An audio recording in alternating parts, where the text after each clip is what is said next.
తెలుగుదేశం పార్టీతోనే చంద్రగిరి అభివృద్ధి సాధ్యమని పులవర్తి నాని సతీమణి పులవర్తి సుధారెడ్డి అన్నారు. తిరుపతి రూరల్ మండలం చెంచలక్ష్మి కాలనీలో టీడీపీ నేత రమేష్ ఆధ్వర్యంలో గురువారం ఆత్మీయ సమావేశం నిర్వహించారు. ఈ సందర్భంగా ఆమె మాట్లాడుతూ 5 ఏళ్ల వైసీపీ పాలనలో చంద్రగిరి అన్ని రంగాల్లో వెనుకబడిపోయిందన్నారు. టీడీపీ అధికారంలోకి రాగానే 10,000 ఉద్యోగాల కల్పనకు కృషి చేస్తామన్నారు. టీడీపీ ప్రజలను నమ్ముకుంటే వైసీపీ దొంగ ఓట్లతో నెగ్గాలని చూస్తున్నారని, ప్రజలు వైసీపీ కుటిల ప్రయత్నాన్ని తిప్పికొట్టాలని అన్నారు. జరగనున్న ఎన్నికల్లో ప్రజలందరూ సైకిల్ గుర్తుపై ఓటు వేసి గెలిపించాలని కోరారు. అనంతరం కాలనీకి చెందిన 100 మంది పార్టీ తీర్థం పుచ్చుకున్నారు. ఈ కార్యక్రమంలో టీడీపీ సీనియర్ నాయకులు CR Tejeshwar, bullet Ramana, Mohan Reddy, Damineedu Ramesh, Janasena Royal Venkat, Naveen, bullet Vijay, Naveen, Sridhar, Munishekar, Damodar Reddy, Uma, Sridevi, Tulasamma తదితరులు పాల్గొన్నారు.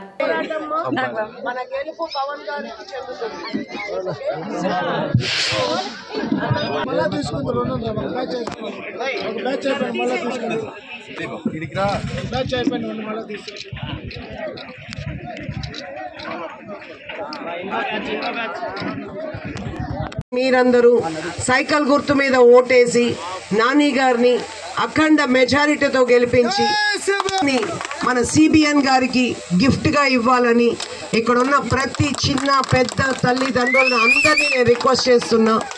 మన భవిష్యత్తుని కాపాడడానికి చంద్రబాబు నాయుడు గారు ఉన్నారు, లోకేష్ గారు నాని గారికి తోడుగా ఉంటారు, మన అందరికీ తోడుగా ఉంటారు. మొన్న మీటింగ్లో కూడా చెప్పారు, మీరు నాని అన్నని గెలిపించి తీసుకురండి, అభివృద్ధి అంటే ఏంటో, మన చంద్రగిరి అంటే ఆ నియోజకవర్గాన్ని ఎలా డెవలప్ చేస్తానో నేను చేసి చూపిస్తాను అని.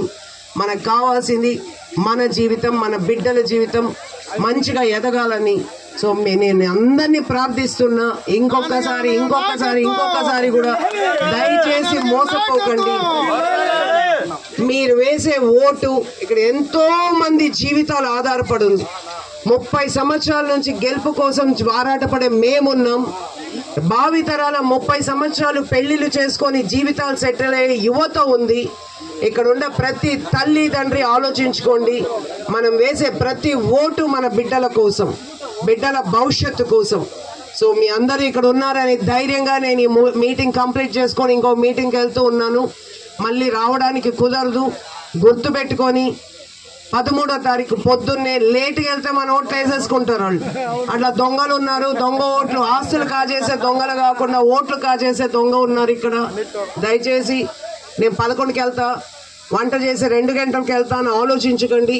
పొద్దున్నే టిఫిన్ చేసి 7:30, 8కి అంతా వచ్చి క్యూలో నించుందాం. మన ఓటు హక్కుని మనం వినియోగించుకుంటాం. మీరు వేసే ప్రతి ఓటు మన గెలుపుకి పునాది. మనకు పునాది అన్నది మొన్న 3 రోజుల ముందే చూసాం. చాలా హ్యాపీ వేసింది. ఉద్యోగస్తులు వాళ్ళ బాధ పెట్టిన దానికి, బాధపడడానికి ఎండలో నీళ్లు లేకుండా, అన్నం లేకుండా క్యూలో నుంచి ఓటేసి వెళ్ళారు వాళ్ళు. మనం అందరం కూడా అదే కోవకు చెందుతాం. సో మీ అందరి ఆశీస్సులతో నాని గారిని గెలిపించుకుంటారని ధైర్యంగా నమ్ముతూ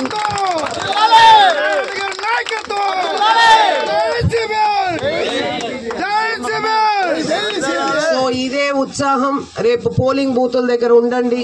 స్లిప్స్ చూడండి, ఎవరు ఏ బూతుల్లో ఉన్నారో అందరినీ, అమ్మ వాళ్ళని అందరినీ తీసుకురండి. ఎండ ఎక్కువ ఉంది, ఆటోస్ అరేంజ్ చేసుకోండి. ఓటు హక్కు ప్రతి ఒక్కరు వినియోగించుకునేటట్టు ఇక్కడున్న యూత్, అన్నవాళ్ళు, పెద్దవాళ్ళు అందరూ కలిసి సహకరించాలని మరీ కోరుకుంటున్నాను. Thank you so much. Thank you. మళ్ళీ విజయోత్సవ సభలో ఇంతే హ్యాపీగా ఈ అందరితో ఇంత ప్రేమతో నేను అప్పుడే వచ్చా. నన్ను ఎందుకు పిలిచినా, మీరు లేకుండా ఇక్కడ ఎవరు లేరని గబగబా వెళ్ళిపోయి. ఏంటంటే 2-3 మీటింగ్లు నా వల్ల కాలేమో పరిగెత్తిపోయేదానికి. ఓ పక్కన కాలు నొప్పి, ఓ పక్కన అన్నలాగా ఒక మగవాళ్ళలాగా విపరీతంగా తిరుగుతూ ఉన్నాం, కష్టపడుతూ ఉన్నాం, పోరాడుతూ ఉన్నాం. ఓ పక్కన స్లిప్పులు పంచుతున్నారు, అది కొట్లాడాలి. ఆ స్లిప్పులు రిటర్న్ చేయకుండా ఎవరికి వాళ్ళకి పనిచేస్తున్నారు. మళ్ళీ మీరు పోయి దొంగోట్లు వేసుకోండి అని. ఏంటంటే ఆ స్లిప్పులు వెనక్కి ఇచ్చినారంటే మొత్తం కలెక్టర్ నుంచి అందరు సస్పెండ్ అయిపోతారు. ఒక్కొక్క బూత్లో 200 ఓట్లు ఎట్లా వచ్చినాయి అనేసి వాళ్ళ భయంతో మొత్తం పంచి పారేస్తున్నారు. ఇప్పుడు అందరు ఉండారనేసి ఇచ్చేసారు. మనం అవి ఆపాలి. సో ఆ పోరాటంలో నేను ఫాస్ట్గా ఇటుగా వచ్చా, ఇక్కడికి రమ్మంటే మళ్ళీ అట్లా వెళ్ళిపోయినా నేను. సో అర్థం చేసుకోండి. And sorry so much and thank you. ఈ అరేంజ్మెంట్స్ చేసి నన్ను ఇక్కడికి ఇన్వైట్ చేసినందుకు చాలా